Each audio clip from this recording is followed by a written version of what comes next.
Hello and welcome to Conscious Living, where we've been airing on 100.5 FM CFRO Vancouver every Wednesday at 6 p.m. for about 15 years now. And with the change in the times, we're also broadcasting live to YouTube and Facebook and other media outlets throughout the interwebs.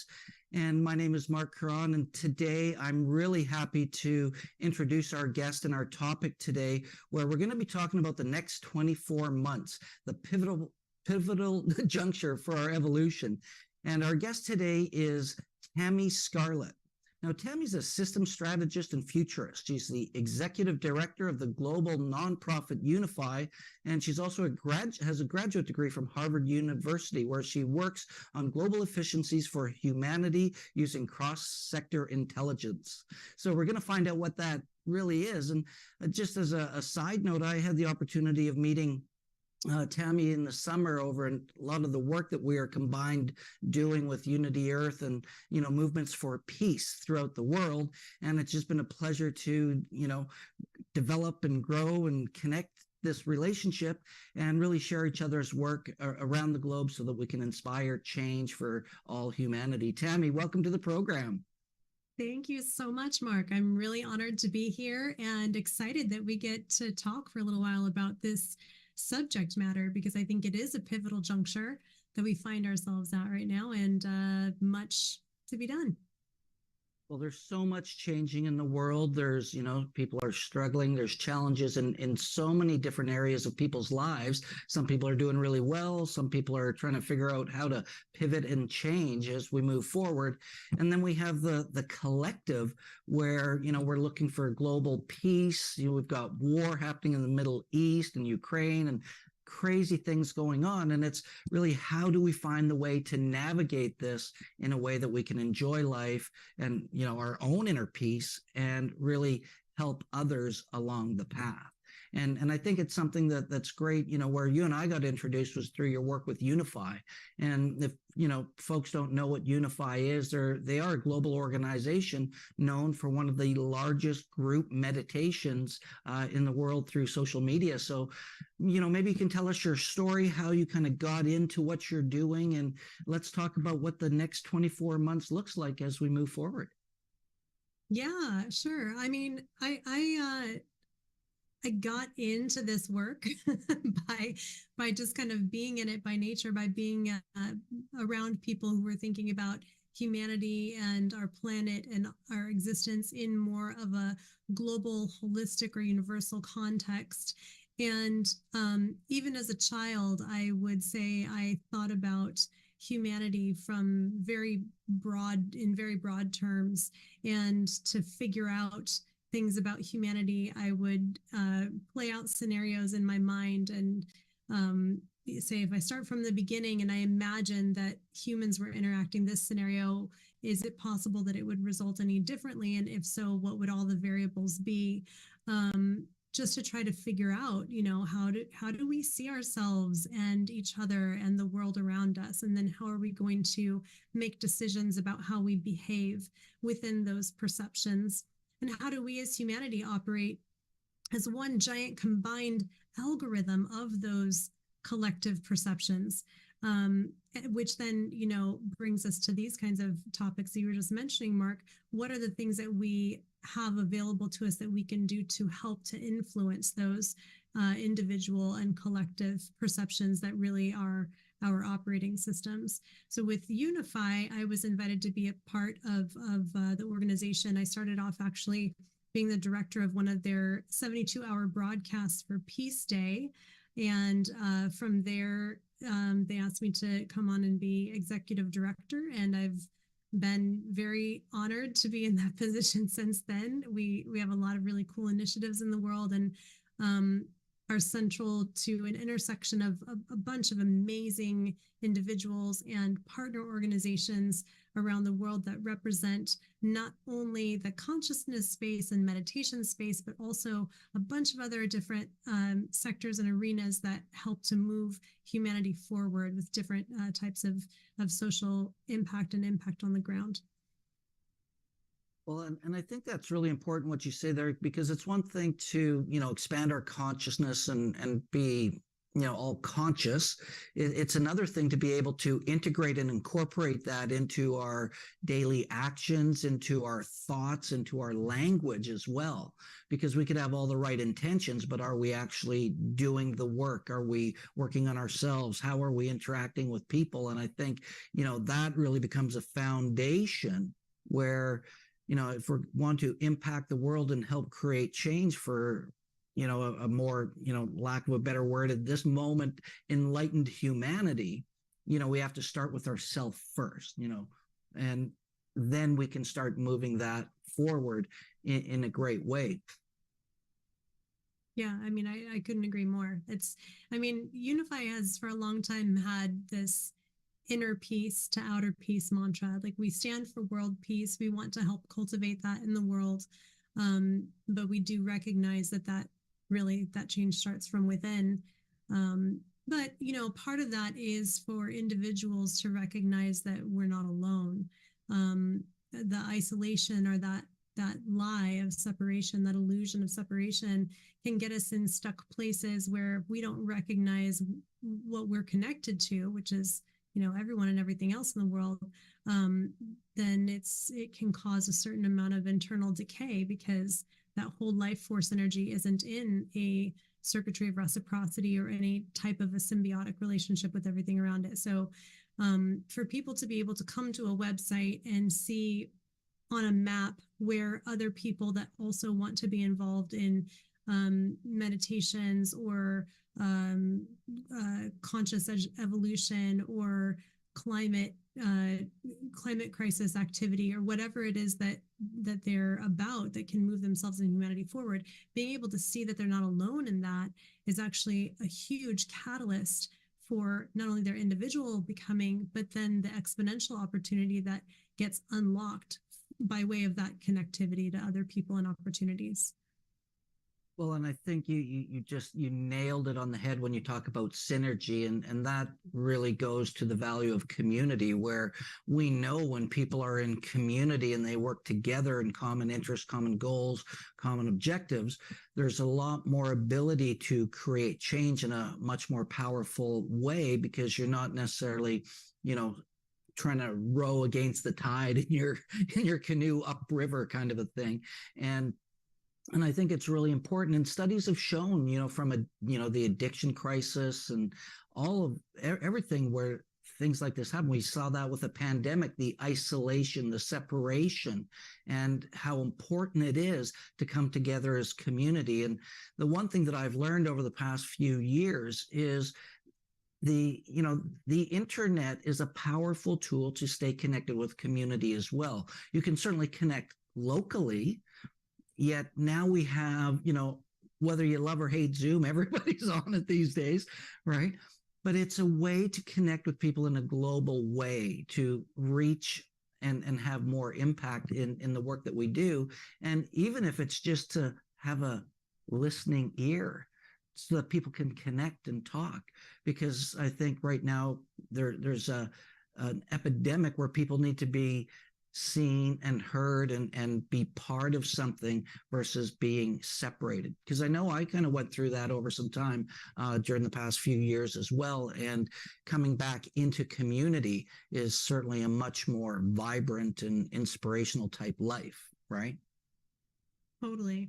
Yeah, Mark, the listening thing has been top of mind for me recently also, because I realized, I don't know, it was several months ago, that I was raised to believe, not just by my parents, by society and everything around us. I was raised to believe and understand that listening is something that I can do to be, effective, or to be good.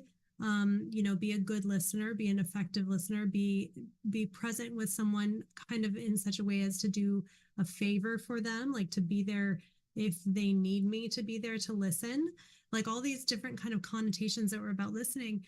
And I was like, why does that feel off to me? It just wasn't fully clicking.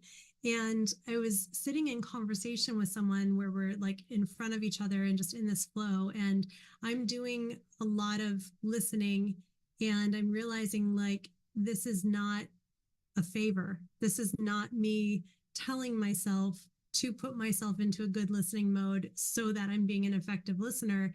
This is literally an infinity symbol, a circuitry of reciprocity, a symbiosis in the moment that's happening between the two of us. And she happens to be talking and I happen to be listening, but the dynamic between the two of us is not replicatable. It is only happening the way it's happening because it is her and it is me in this moment on the planet. It is so specifically miraculous in that thing that happens as humans where we take all possibility and we bring it down into one moment where it now becomes the tangible thing.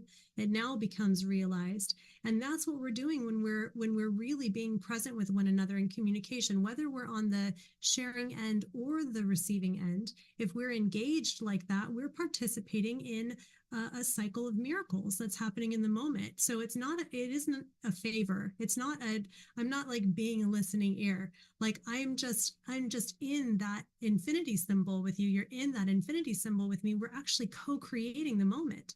And that changed, that realization for me changed the way that I look at communication in general now. Yeah, well, I think you really nailed it there in the sense of, when we are listening, are you actually listening? Or are you being busy formulating your thoughts so you can be heard? And being present in that exchange and that infinity symbol, as you speak of, is one of the most important parts of being there and listening, so that you're not more focused on being heard when you have something to say, because sometimes it's just about the listening. So you're doing so much great work. I know you just got back from Davos. I know you're involved with some of the work in the UN, and some people have mixed feelings about that. But all that aside, this is about doing good work, and it's what we have to do as individuals based on what we believe. So what do you see when we talk about the next 24 months being a pivotal juncture? What does that exactly mean? Why is this a pivotal time? And what can we do as individuals and as community members in our local areas? Yeah, I would love to talk about the next 24 months. I think before I dive into that, though, I think it's really important to touch on a couple of those points you just made about the UN and the World Economic Forum, because in part of my anthropology studies, and part of my desire to really dive into the history of humankind and the way that we have seen ourselves in one another is that anthropological us versus them concept.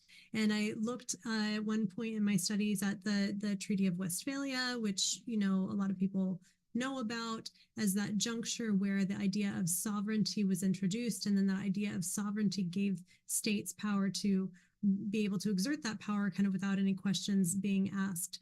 And so we have in our history, and therefore likely in our DNA, the ways that we carry these things out in patterns, that there's a division between the decision makers and the people with power and the people that are not able to make the decisions and the people that don't have any power. There's a truth to that for obvious reasons, but then there's an element of it that is also illusion, because we are at all times malleable as a collective, and we can be shaped into a new reality, which means we have the power to co-create our new reality. So if we're talking about the UN and the World Economic Forum, I totally get why people would say, hey, I don't like that those decisions get made behind closed doors, or I know that certain aspects of those organizations, I see corruption and I don't stand for that. I'll share with you where I'm coming from on this. And that is that I see humanity on the whole. I see it as the algorithm of the 8 billion people together that are in any given moment making up the whole. They're giving us an output. We are giving us a collective output. And every one of us goes into that, and all of our systems that we've chosen so far go into that. And then they give us these collective outputs. If we want to participate in that opportunity to co-create a new reality, we must be present at the various aspects of the conversations or the nodes where all of those things are rooted and are taking shape. And so I don't see anything on the planet as off limits. Nothing is off limits. And just like the earth has her waterways and her river systems, some of them are on the surface of the planet and some of them are underneath. The same is true for the energetic rivers that need to flow in order to move humanity where we need to be.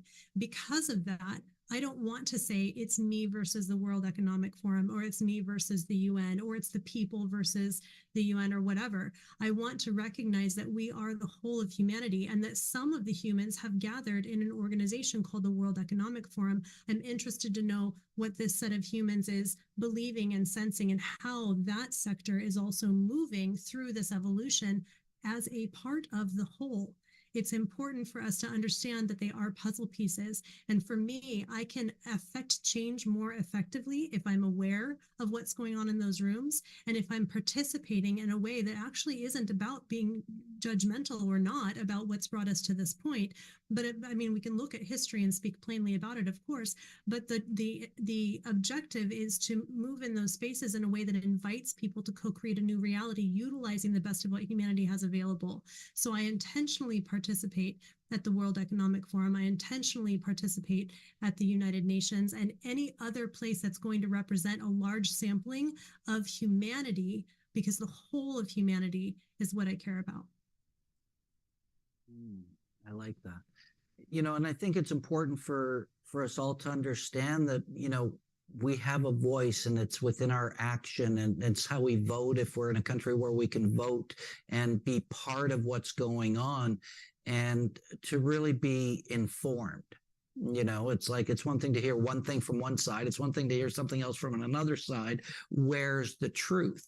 And what I find interesting, and Peter and I have this debate often, truth and belief are not necessarily the same. You can believe something is true and it's not, but if you believe it's true to you, but where's the truth? And the truth lies in the facts of the situation. And I'm not going to go on and say that I'm, knowledgeable about everything. I just hear what I hear, and everybody's got, I guess, some opinions and information. And I just think that it's, how do we use these tools for good and for, raising, mass consciousness, if we want to use that term, but really supporting humanity, because I believe we all have a God-given right, to be happy, to be joyful, and to have food, clothing, and shelter, the basics that all people need. And, I've had this conversation with many people because, the knowledge of mankind and humanity is huge. Like, we know what to do. We know what it is that can be done and how to create and manifest things. Yet, how can we still have war? How can we still have these things when there's enough collective intelligence to solve these problems? And I think in the next 24 months, we're going to see, a lot of interesting things happen. You've got ET disclosures and things like that happening around the world. You've got, politics down in the United States that is just so divisive. How do we be aware of these things? How do we support good change for all people while we also enjoy, at least some sort of a peaceful life in that sense? Yeah, well, Mark, I don't know how much peace in terms of, like, on the whole, that we're going to see in the short term. I think that the next 24 months are they're really a critical juncture for our becoming. And if we look at the history of life and existence, and we look at that time of when single-celled organisms converted then to multicellular organisms, some would say that they were just at this precipice, and then all of a sudden, almost in a state like symbiosis where an exponential leap can occur, then there we go. There was this evolution, a new reality was born.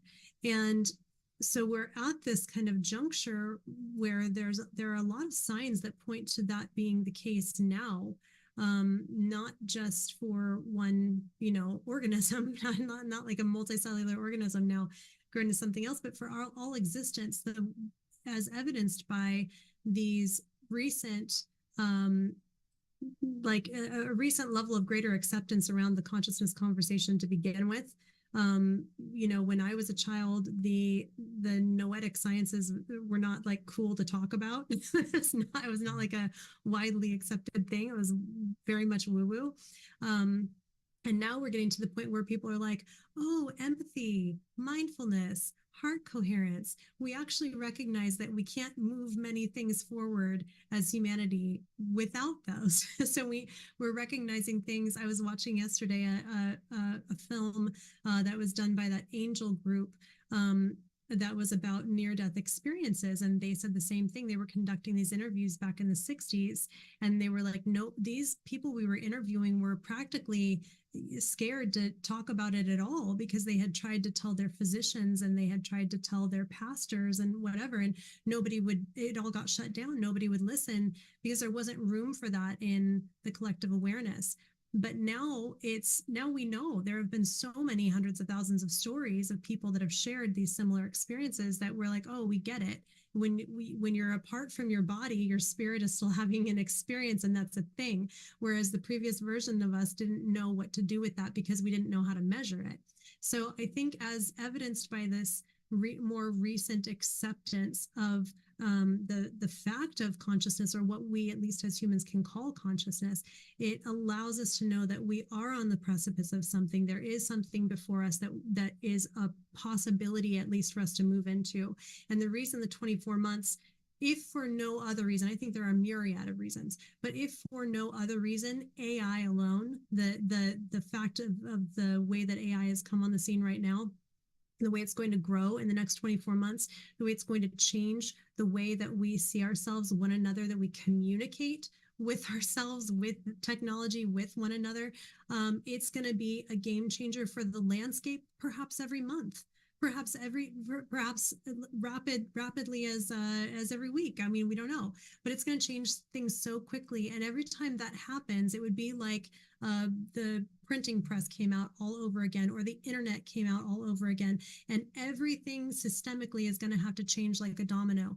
And I think we have an option of whether to be reactive in a reactive mode during this time, or whether to just be in a collective, like in peace as a collective, in sync as a collective, and be intentional about what it is that we want to weave into the co-creation of the new reality. Because we have options every time there's a shift like that in a new integration. We have an option to weave into it with intentionality what values we hope to see in the world, what ethos we long for in the future for ourselves and for our children, our children's children. We can invite intelligences that don't even exist yet on the planet to be present with us in these moments of co-creation.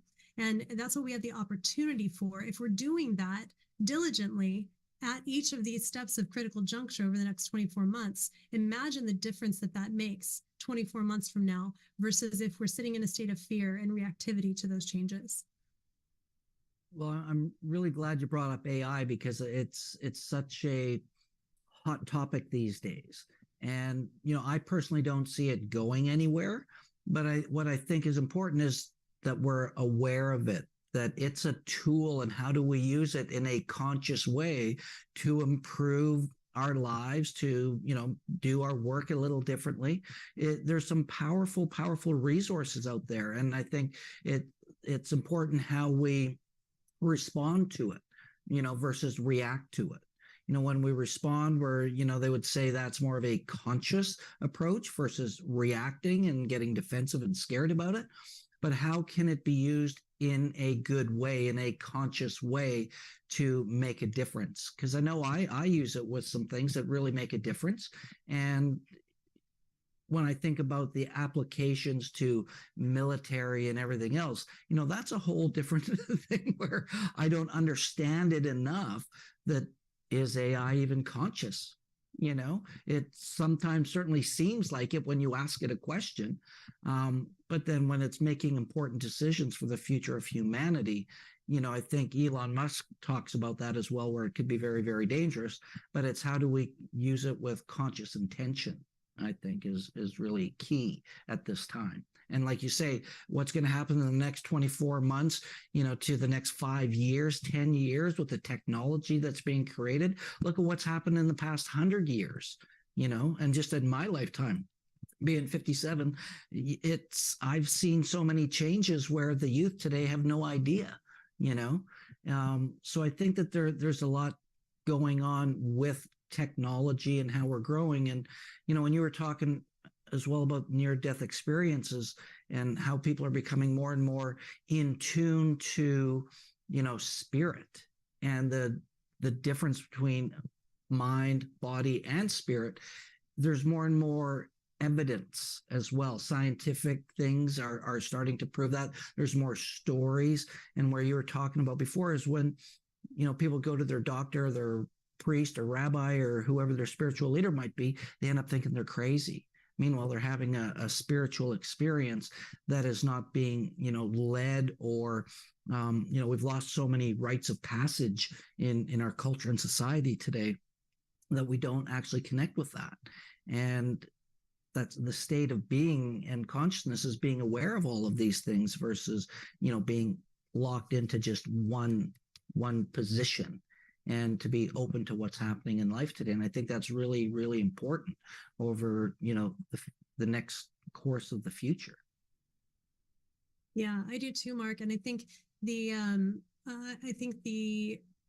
new level of emergence of psychedelics is also part of what's contributing to this critical juncture and makes it possible for that to perhaps be in a positive sense. Because I mean, again, when I was younger, talking about psychedelics, it was still like very taboo.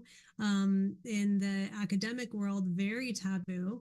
And, maybe you could get some consensus for buy-in in terms of indigenous use for their spiritual practice, and that would be about as far as it can go. But, jump to here we are in 2024. For me, my husband is a medically retired military veteran, and he medically retired from PTSD, on 100% disability for all the things that come along with that, the depression, the suicidal ideation.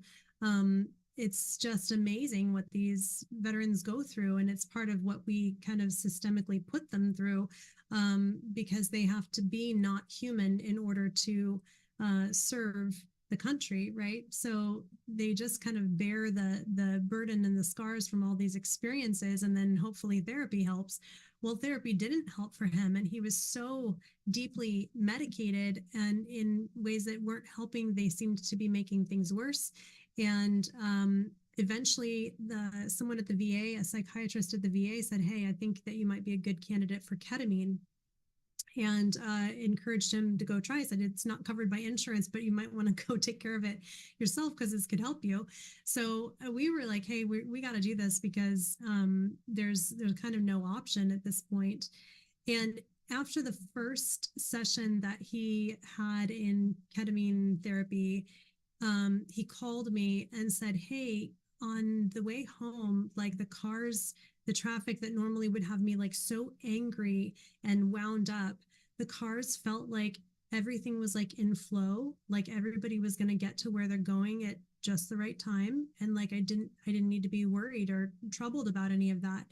And I thought, like, who are you and what have you done with my husband? Because I know how he feels about traffic. And that was a new one. And from there, he moved into, eventually he did that for a while, regularly, the monthly treatments. And then from there began microdosing psilocybin. And the microdosing of psilocybin led him to not need to do the ketamine treatments anymore monthly. And so it was like this beautiful journey where he just got released from what was binding him, like literally released from these burdens, the neuroplasticity that these beautiful, substances allowed for his brain to return to, gave him that greasing of the wheels to invite new levels of reality that didn't seem possible where he was before. It literally got him unstuck.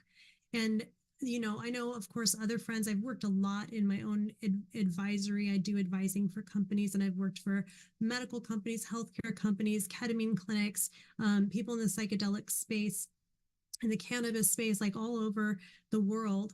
And there is no doubt in my mind that plant medicine is a tool for humanity's evolution and a tool for the elevation of consciousness.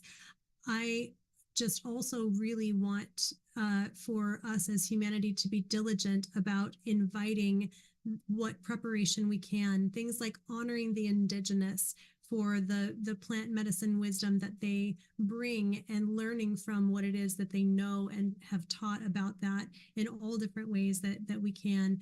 And things like being mindful about preparation and integration. No judgment about people that want to do things recreationally, but there is something to be said for the way that we have a sacramental relationship with the things that we put in our body. And that even goes for just plain food.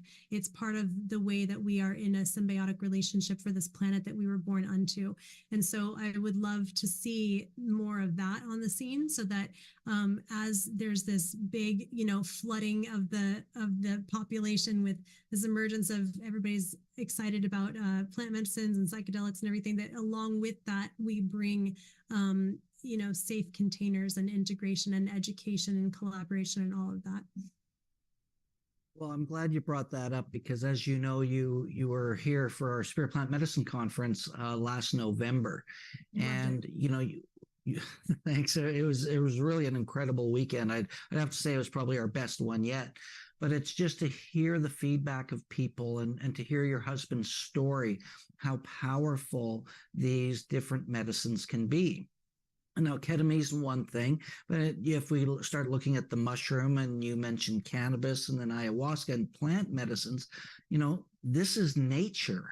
This is nature teaching us, and, the indigenous wisdom throughout the ages for thousands of years. These shamans were able to communicate with nature, to know what they were doing, even to brew ayahuasca, for example. And, mushrooms have been around since the beginning of time. And it's really interesting to see how, in the past, I'm not even sure how long necessarily, but it became kind of secretive, and then it all blew up in the 60s, and then it all got quashed because of the war on drugs, a lot of underground work, and this resurgence, how plants are connecting people to themselves and to nature. And when you look at what your husband's story of being a veteran, I saw this one documentary where a veteran was talking about, they teach us how to go fight and kill and do all of these things, but when we come home, they don't teach us how to turn it off.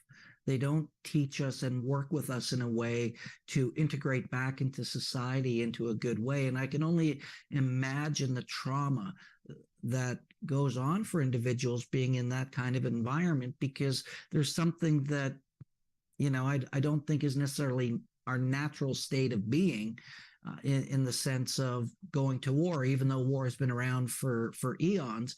But that is just something I could not relate to. I'm grateful for all the service people through Canada, the US, and around the world who really work for peace and to make sure that we're not totally taken over by forces that are not of a good intent.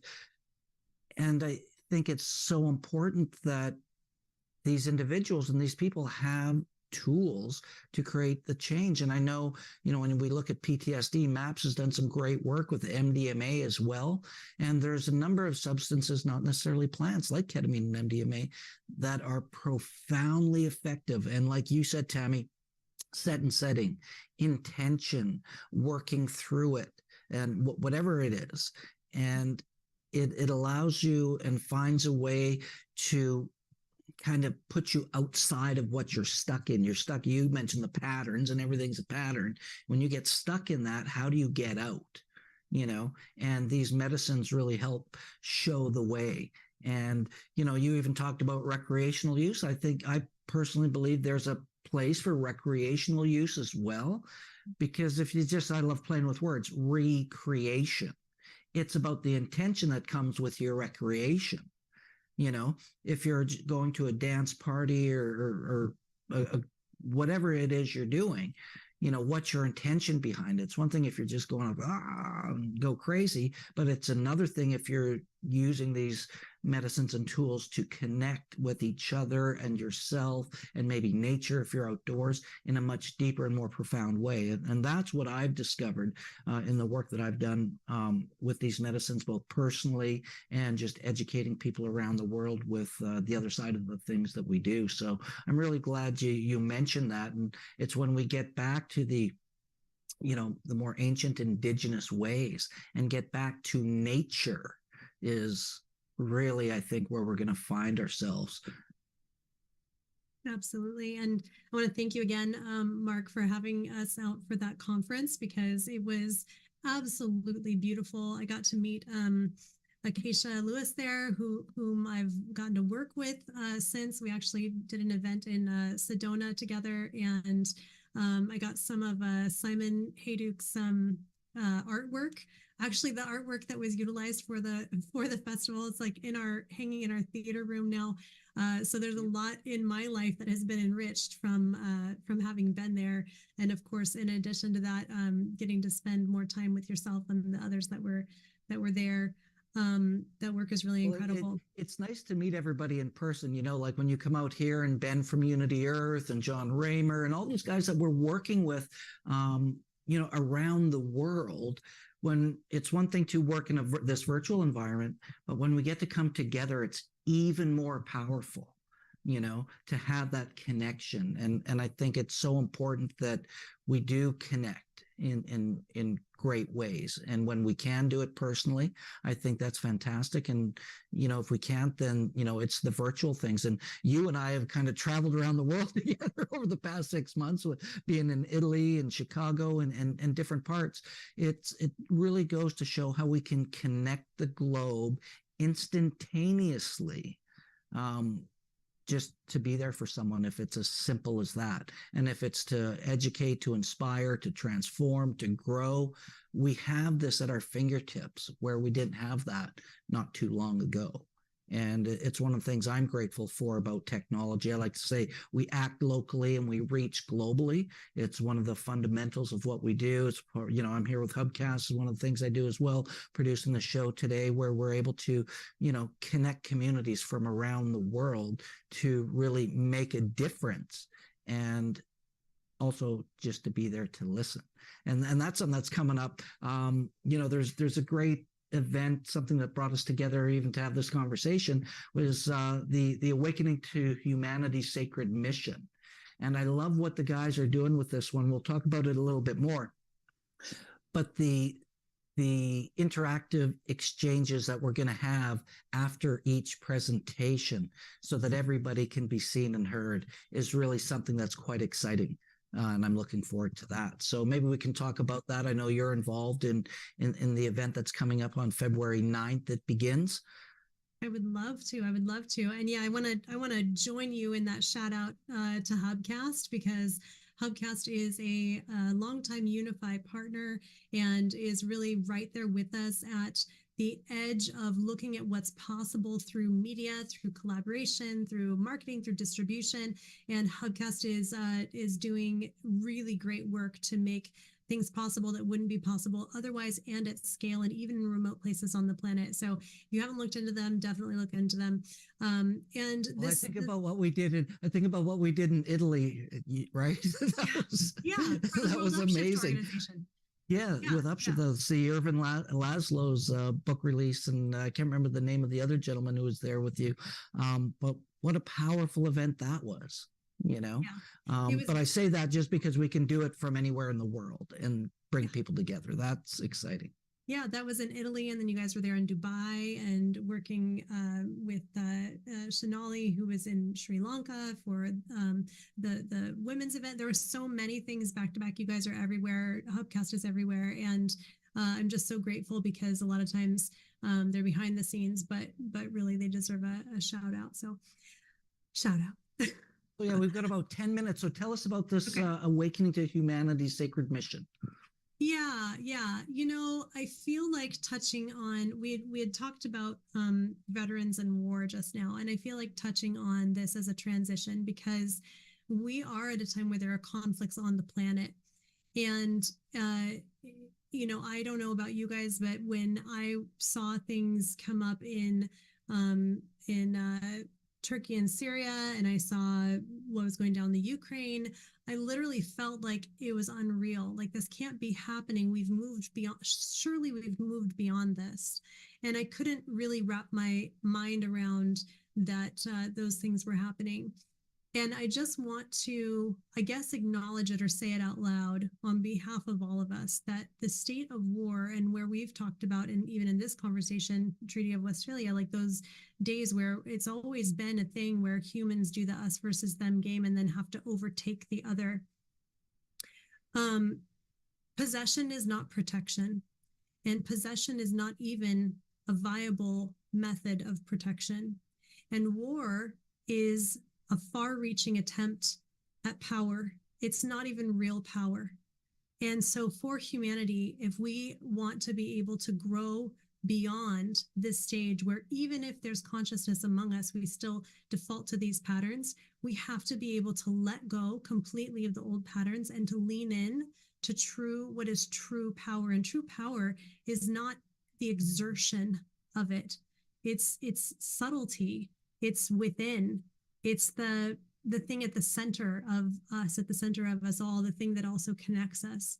So I don't think it's any mistake that at this time where we see these conflicts arising, this is also a time where unprecedented collaboration, cooperation, and synergies are rising to the surface. And this is what we're seeing right now through this symposium. It's an outpouring of what is happening naturally, awakening to humanity's sacred mission. So Ervin Laszlo had put out a call to a bunch of organizations and people around the world, said, hey, it's time, right? It's time for humanity to look at this. This is happening at the exact same time as the Holo movement has sprung up. We had that Igniting the Holo movement that happened in Sedona last March, and that was really envisioned by Manuel Kunzelman, who followed for 10 years the work of David Bohm's Wholeness and the Implicate Order and watched this arc that humanity is in the middle of and what is possible for us right now to serve in our becoming as these holons, individuals and organizations are actually coming into a greater level of coherence. How can we be aware of it? How can we serve it? And other organizations like For the Good of the Whole, Unity Earth that is putting on this event, that is another one of UNIFY's partners. Of course, UNIFY is going to be there. The Connection Field, which has been this play space of social media, a lot of different organizations in one space to play. There's so many. I mean, the list goes on and on and on. The World Upshift organization, which is another of Ervin's organizations, also to serve the upshift of humanity, and they're all going to be present at this event. But it isn't just for a bunch of people who think that they're smart and conscious to say a bunch of words and say everything that they think that they know that we should all listen to. It's actually for us to have discussions around these things in an open forum and to have tangible ways that we can engage from right where we're at. So this is an opportunity for us to come together, realize for ourselves what our puzzle piece is of this evolutional moment, this pivotal time, what we want to do about it, who we want to connect with, and what we're going to be moving forward. I love it. Well, I'm really looking forward to it. And, one of the things I'm looking forward to the most is the interactive sessions, because I think it's one thing to just watch us, the people watching us right now on a live stream, wherever they are, it's one thing. Now imagine if you can actually engage with the presenters and ask questions and have dialogue and create an action plan and be part of a global community. And this is what I really enjoy about what happened over the course of the pandemic, actually, because Conscious Living was just a radio show, 100.5 FM here in Vancouver locally. And we had to pivot. We had to do things differently because we couldn't go into the studio. We couldn't go into the station. So we started doing the records. We just started getting out there in a much different way. And it's exciting to be able to, share the work that we do with a global, tribe is one of the word people use, but just global community. And one of the things that's always exciting is when I come into this other community, the other side, as we're growing and bring conscious living into it, it's to see that so many people we have interviewed and spoke with on our program over the years are all part of this big collective. So it was like stepping into family and seeing and supporting what everybody's doing. And I think, to me, it just goes to show again the power of technology and how we can all come together in these ways to make a difference. And that's why I want to encourage people, if you're watching and you're listening, you can easily go to unity.earth, Symposium 2024. It's a free event. You don't have to join in Zoom. You don't have to at all. You can watch it online on UNIFY and Facebook and YouTube and things of that nature. But I highly encourage you to really join into the Zoom community, because that's where you might meet some friends of yours from around the world, which is always interesting, and you'll be able to connect and converse and really pitch and catch to find ways of how you too can make a difference. And I think it's one thing to talk, it's another thing to take action. And that's one of the things that the symposium is going to be focused on, is creating, a plan of action that we can all do something to make a difference. And that's how we create changes, through action, right? Oh, I love it, Mark. Couldn't have said it better myself. Well, that's fantastic. And it's funny, you sent me that song from Disney the other day, and I thought it was quite funny. It's just a kind of a kickback to the psychedelic thing. When Disney was talking in a kid's song about listening to the mushroom, yeah, there must be something to that, right? This song, so my daughter loves this song. So my daughter identifies as a star. When she was in my belly, we called her Little Star, and then she was born, and I would tell her that she's Little Star, and she literally was like, she'll tell people, I was a star, and then I came down to mommy's belly. I'm like, okay. But so there's this Disney song called I'm a Star, which is from their most recent movie, Wish. The premise of the movie is actually quite beautiful. I would encourage anyone to watch it, because I think Disney has a way of kind of tapping into the collective of what's emerging and then translating that into a children's story. But this particular song is encouraging us to connect to our universal roots, to how we're all connected to one another, how we're part of the circle of life, how we actually don't have to look outside of ourselves to find our origin story, that we're our own origin story. And mid-song, they just stop point blank and show you this little like bouquet of mushrooms and say, listen to the mushrooms and you'll understand. Yeah, right.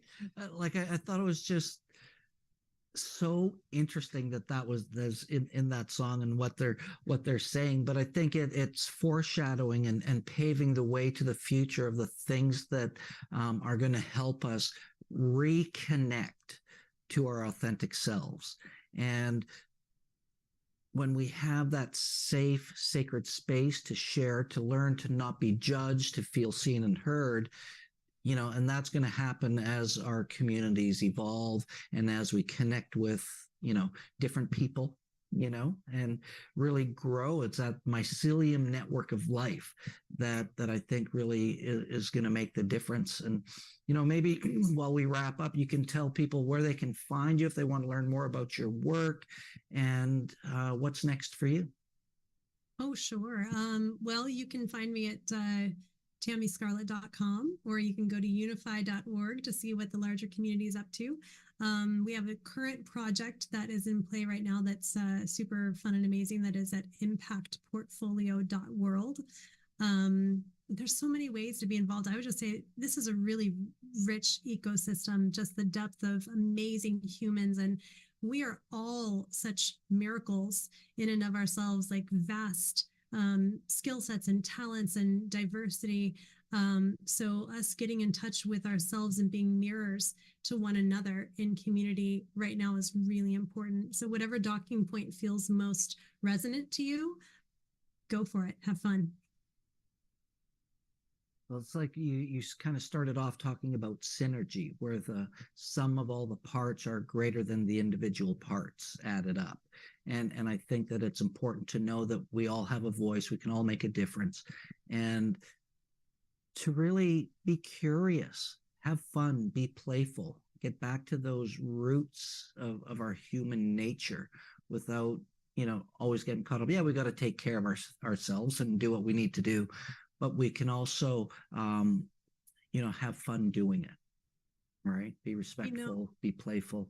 Yeah, in my work that I did at Harvard, when I was looking at how do we do global efficiencies to global humanitarian efforts and what makes an individual a good contributor to their local and global communities, the two most prevalent factors that if they're present in somebody's life throughout their stages, childhood through adulthood, that would make them a contributor to their local and global community in these positive ways were imagination and play. Fantastic. I love it. Well, Tammy, it's always a pleasure connecting with you. I'm happy to have you on our program today on Conscious Living, which airs on 100.5 FM, CFRO Vancouver, here at 6 p.m. every Wednesday. We're also on YouTube and Facebook. If you're watching us there, make sure you like and subscribe to our pages and channels. And if you're interested in this symposium and other upcoming events, you can visit unity.earth is where you'll find that. And just as a side note, if you're locally here in Vancouver, we're going to be having a live studio audience for some of these events that come up. So there's many, many ways to get involved, whether it's in this event or any event or no events. The important thing is to take some sort of action, read a book, do something, right? And I'll tell you what, it's when we think outside of ourselves, when we grow and we contribute and we are being of service, that's when life really takes a turn. And I love seeing people light up, and I love being lit up myself. So, come and join us. We look forward to seeing you again. Conscious Living Radio again, 100.5 FM in Vancouver every Wednesday at 6 o'clock. Tammy, thank you so much. It's always a pleasure to connect with you. Thank you, Thanks Mark. for being here. Bye.